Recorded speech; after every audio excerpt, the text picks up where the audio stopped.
Guys, so very much for being here. First and foremost, what is The Woman King? It's a film that has predominantly all African American actors, and it's a trailer here that we're going to take a glimpse look at about what its statement is. What is it saying about these Amazons? So let's go ahead without further ado. Take a little look at the trailer itself.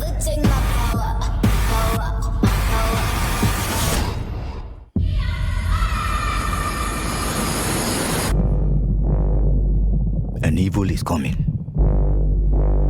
that threatens our kingdom, our freedom.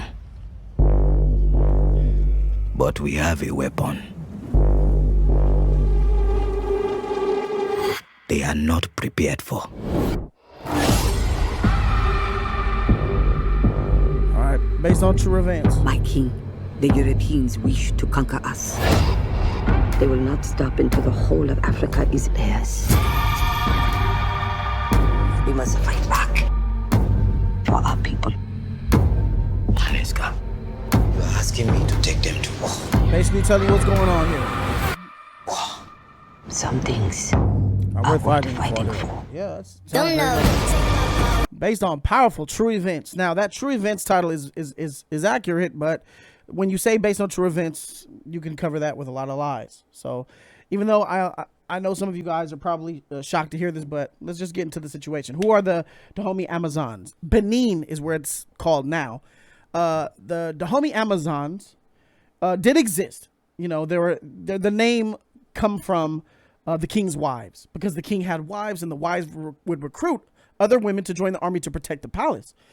Now, yes, it's true that women did have they had, you know, some type of womanly and warrior attributes and attire, but it's not exactly how they depicted in this movie. In this movie, it shows a group of women with swords slashing people up, and they say that it's the white men are coming to colonize them, take them, enslave them.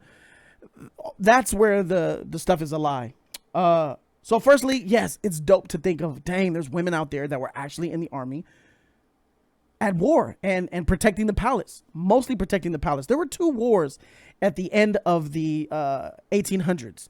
There were two wars, but one of the wars lasted about 2 months and the second war lasted about 2 years. And it was with white people. Yes, it was. But it wasn't under the context that you guys think. They were not there to colonize the Africans and take them and enslave them and sell them to the West. No, it was the Dahomey people who were actually enslaving other Africans in that territory, expanding their reign and their conquering. And other African tribes sought out French and other white people to protect them. And the Dahomey Amazons kept crossing borders and killing and murdering other African tribes that were considered independent, who were protected by some of these white people. So the white people obviously came into war and said, you're messing with people that are independent and protected by us. And that's how the war started. They didn't come there on ships to claim them and throw them on ships and enslave them. No, that's far from the truth. That's completely made up. But it goes even further than that. The Dahomey Amazons were the most ruthless, notorious slave raiding tribes of all of West Africa. It's documented. You can look anywhere. Most reports say that they're responsible for 444,000 slaves sold to the Americas. You know, they're probably responsible for about 1/3 of all slaves that came across the transatlantic slave trade. In no way, shape, or form should they be honored. It's just no way. They, as a matter of fact, for all of the Pan Africans who hate America so much, the Dahomey Amazons are probably more than likely the reason that you ended up over here, because they surrounded your village, killed damn near everybody, and took the children and sold them to the French or whoever they were dealing with. More than likely, a lot of y'all have heard of Cujo Lewis, the last slave, the oldest slave living that was brought to America from Africa as a slave. A lot of y'all have heard of him. So in a book, where is it at? In a book called The Barracoon, the story of the last black cargo, by Zora Neale Hurston. She interviewed him. She interviewed this man before he died about how did he get here as a slave to America, what was life in Africa, and he will explain to you in there that as a teenager, his village was surrounded while they were all sleeping by the Dahomey Amazons. Apparently, it was somebody in his village, and let me clear this up. No, the Dahomey Amazons were not only trading fucking enemies. No, by no means. They traded enemies, but no, they went on slave raids. Slave raids are when you basically you start shit with other people for no reason, for the sole purpose of taking slaves.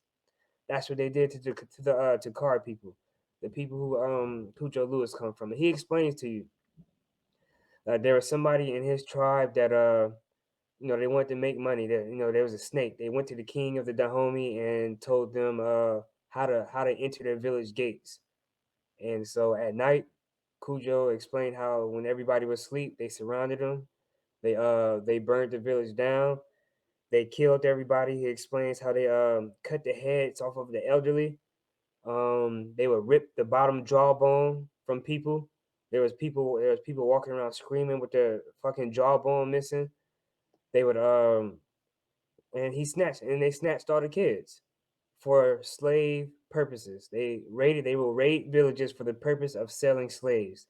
That's how their whole kingdom got money and excelled from slavery, from trading slaves. Now, sometimes what they would do is they would go to a peaceful village, like Cujo Lewis village. They would raise the taxes on them, give them a tax number, knowing they couldn't pay. And when they couldn't pay, they would come and basically slaughter all the elderly, all the grown people, and take the children as slaves. So Cujo Lewis explains this, and he explains this that they would take the heads. So like each soldier would carry about 2 to 3 heads of the people who they just killed from his village on the march back to Dahomey. And he explains how the smell was so sickening while they was carrying the heads as trophies and all of that type of sick shit.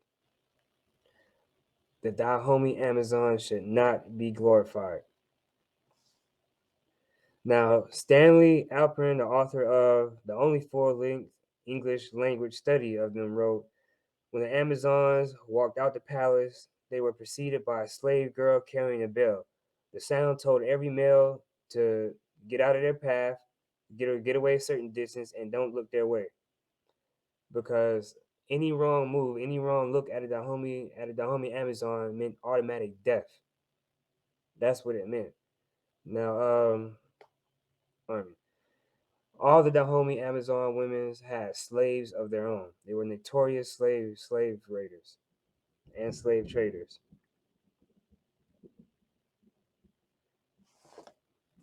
Um, and